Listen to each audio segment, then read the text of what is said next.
Sa candidature apparemment inquiète tout le monde. Hein. Oui, pas moi. Moi, je serais ravi d'avoir Dominique Strauss-Kahn face à moi parce que j'ai beaucoup de choses à lui dire, j'ai beaucoup de choses à lui reprocher, tant d'ailleurs lorsqu'il était ministre de Lionel Jospin que depuis qu'il est patron du FMI. Là encore, partout où il est passé, je crois qu'il a appliqué la politique ultralibérale.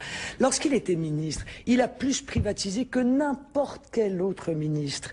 Il a privatisé nos grandes entreprises. Je pense qu'effectivement, quand il sera entré dans l'arène et que nous autres candidats seront amenés à rappeler aux Français quelle est la politique de M. Strauss-Kahn, quel a été son passé, quels ont été ses choix lorsqu'il était ministre, je pense qu'effectivement, il est capable de baisser assez brutalement. Ce jour-là, Dominique Strauss-Kahn pensait pouvoir trouver une issue à ses ennuis judiciaires. C'était aux universités d'été des socialistes. Tous pensaient que ce serait le bon moment, qu'il ferait enfin son retour. Un homme à multiples facettes, ce qui n'était pas sans risque. Premier dérapage dans l'affaire de l'AMNEF où il est poursuivi pour usage de faux. Il a perçu 600 000 francs de la mutuelle étudiante en échange de conseils. C'est l'époque où il dirige un cabinet d'avocats, une époque qui lui coûtera 2 mises en examen. Car DSK est aussi poursuivi dans l'affaire Elf où il aurait fait prendre en charge le salaire de sa secrétaire par le groupe pétrolier. Mais avant même de recevoir ces mises en examen, il démissionne du gouvernement Jospin. Mais c'est surtout l'homme du FMI, celui qui aujourd'hui, au moment où je vous parle, est en train d'appliquer à l'Irlande la baisse de 12,5% du SMIC, la baisse des allocations chômage, des allocations familiales. Un déficit budgétaire de 30%, donc on peut dire aussi que le FMI aide à soigner certains pays. Le directeur général du Fonds monétaire international est l'invité de France Inter ce matin. Bonjour Dominique Strauss-Kahn. Bonjour. Est-ce qu'il y a un modèle économique de sortie de crise pour nos États surendettés? Est-ce qu'à vos yeux, de directeur du FMI, les États, les politiques publiques doivent accompagner la croissance, quitte à s'endetter un peu plus, ou bien donner la priorité des priorités à l'assainissement des finances publiques? Je vais vous faire une réponse qui va vous sembler une réponse de Normand, mais ça dépend. Dans les pays qui sont au bord du gouffre, l'exemple le plus connu, ça a été celui de la Grèce, en Europe en tout cas, celui qui est le plus connu, parce qu'on a beaucoup parlé. Il n'y avait pas d'hésitation. Ils étaient vraiment au bord du gouffre, il fallait absolument arrêter la fuite, sinon les fonctionnaires auraient pu être payés 3 semaines plus tard, il n'y avait pas d'autre moyen que de restreindre les dépenses budgétaires. Ce que je constate, moi quand même, avec honnêtement pas mal de plaisir, c'est que dans les pays dans lesquels il a fallu couper les dépenses durement, et c'est toujours les plus démunis, les plus pauvres qui en souffrent dans ces cas-là, les nouveaux programmes du FMI, et je pense à la Grèce en particulier, ont été construits de telle manière qu'on revienne à l'équilibre, mais que ça se fasse en protégeant les plus démunis, les plus vulnérables. Quand je disais cela, on me disait oui, cause toujours, on dit toujours ça, mais la réalité, on sait bien, le FMI libéral, le FMI de sa vieille image.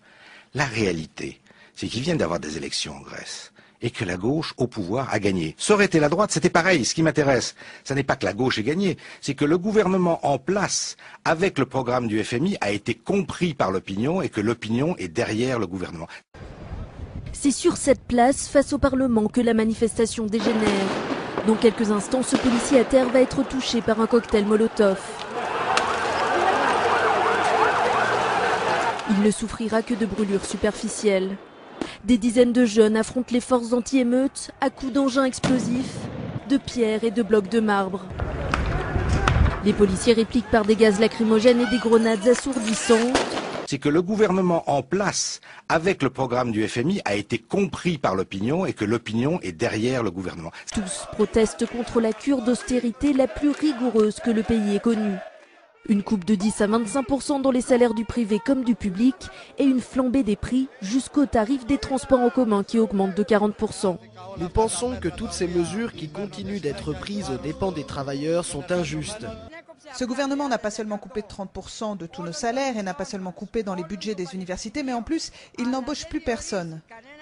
Et dans ce pays où le chômage approche les 14%, la grogne de la population n'est pas prête de prendre fin. C'est jamais arrivé dans le passé. C'est jamais arrivé dans le passé que, avec un programme aussi dur que celui que les Grecs sont amenés à supporter, parce que la situation est très difficile, on arrive à faire comprendre à la population que c'était nécessaire et que finalement, en majorité, elles soutiennent le gouvernement en place. La grève est massivement suivie. Il n'y a actuellement aucun vol au départ ou à destination d'Athènes, pas de transport en commun.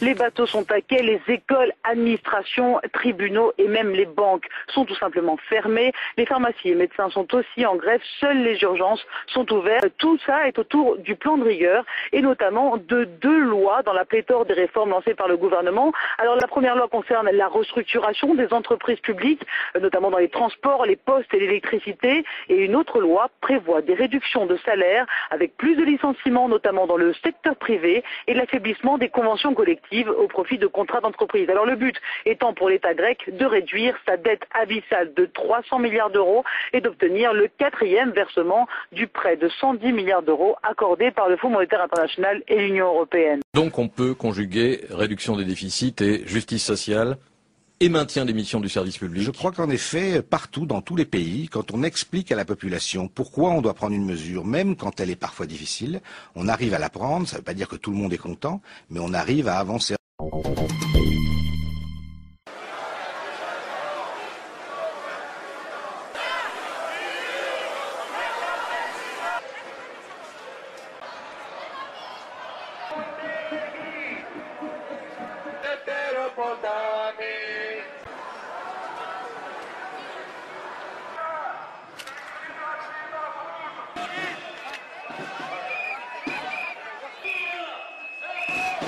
Ça ne veut pas dire que tout le monde est content, mais on arrive à avancer. 6e grève générale en Grèce depuis le début de l'année. Des milliers de salariés ont cessé le travail toute la journée à travers le pays et à Athènes, une nouvelle manifestation a eu lieu sur un parcours désormais classique, celui qui mène au Parlement. On arrive à faire comprendre à la population que c'était nécessaire et que finalement, en majorité, elles soutiennent le gouvernement en place.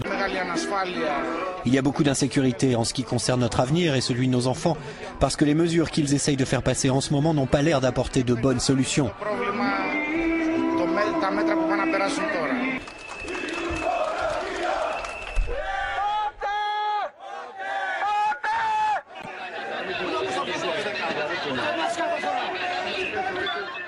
Donc, vous considérez qu'il Non, c'est une question. Non, mais moi je réponds à une question. Je vous dis, il y a un autre choix que celui de l'écrasement social pour régler les problèmes économiques de nos pays. Quand le FMI arrive dans l'Union européenne, alors que le FMI normalement est chargé de s'occuper des pays très pauvres. Mais le FMI, on l'appelle au secours, hein, parce que les pays sont surendettés et il faut trouver un pompier. C'est normal, il est appelé au secours par les dirigeants qui participent de la même politique. Tous ces gens-là sont d'accord entre eux. Et en réalité, M. Strauss-Kahn, c'est le candidat de l'hyperclasse. Et on voit d'ailleurs que cette hyperclasse, elle est en train d'imposer au peuple, en quelque sorte, ses dirigeants un peu partout. Je pense qu'effectivement, quand il sera entré dans l'arène et que nous autres candidats serons amenés à rappeler aux Français quelle est la politique de M. Strauss-Kahn, quel a été son passé, quels ont été ses choix lorsqu'il était ministre, je pense qu'effectivement, il est capable de baisser assez brutalement. Il n'y avait pas d'autre moyen que de restreindre les dépenses budgétaires. Il y a un autre choix que celui de l'écrasement social pour régler les problèmes économiques de nos pays.